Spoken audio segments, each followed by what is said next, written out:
talaga siya pinlano. So, ang question ko this time is, what are your new discoveries with each other, especially nung ginagawa nyo itong, sinimulan nyo itong maging sino ka? Si David mo na.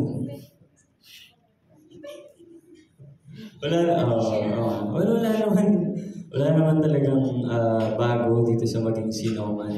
Kasi medyo marami na kaming nagawa together the past year.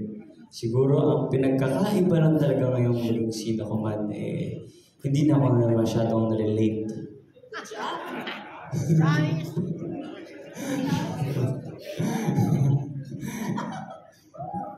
Diba? So, yun. Ikaw ba? Yung discovery mo sa akin, hindi sa'yo. Hindi kasi correlated yun. Alam mo bakit? Kasi nagagalit siya kasi kapag nalilate ako ng konti. So, syempre, naku, magagalit na naman to sa akin. Yun. Pero for the right reasons. Kasi, diba? Naman kasi talaga, on time tayo lahat, diba? Yun, normal naman talaga magalit eh. Oh, okay? Oh. Nagalit ka na ba sa akin ever? Hindi naman, kapag galit ka, hindi kita papansin. Diba? Ganyan siya. Walang sorry. Wala. Oo. Patigasan kami. Sino unang mag-hi? Walang mag-hi. Charot. Ako, na-discover ko kay David na ngayon ko lang din na-realize sa, maging sino ka man. Ever since pala kasi na magtatrabaho kami, never siya nagchinelas. So, dito sa maging sino ka man, since lagi siya nakachinelas, doon ko lang nakita yung mga paa niya.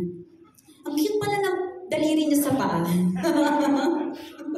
Cute. Oo nga. Cute nga. Malinis. Oo. Di ba sa, neat. Yun. Tsaka okay. So, ito na lang. Sinabi na kanina ni David yung isa sa mga challenge tong role niya. So, ikaw, Barbie, ano yung challenge tong role mo? And, kayo together, paano nyo hinandle yung pressure individually and as a love team ngayon? Ang challenging po sa akin sa show na ito ay ang pagkakaroon po ng dalawang characters. Si Monique at saka si Dino. Challenging because mainly the characterizations, the nuances, magkaiba.